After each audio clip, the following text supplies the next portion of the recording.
Mayong adlaw sa inyo mga ka-idol. So, ito pala yung gagamitin nating panghilam o sa mukha mga idol, no?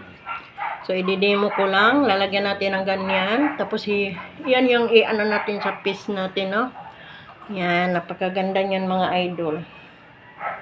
Yan, lalagyan natin yan. Tapos, yun yung mas tipid ito mga idol. Hindi siya, malambot siya sa balat, no? Sarap gamitin. Pati nguso natin sasabunin. Yan.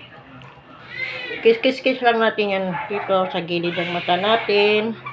Yan. Umiyak na naman yung maliit na bata. Na makulit na bata. Umiyak na naman mga idol. Medyo ano lang natin, no? Yan. Meron na siyang, mas tipid natin ito gagamitin mga ka-idol.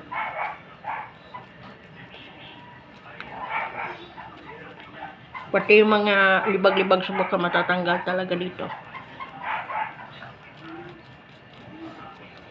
Ulit-ulit lang natin ganitin.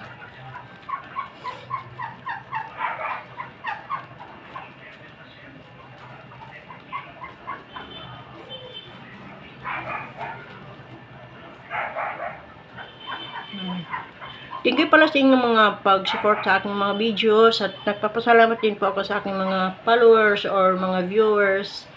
Kaya hindi man ganun kadamihan pero maraming salamat pa rin sa mga nag-follow or nag-video. Thank you for support and thank you for watching. Bye for now.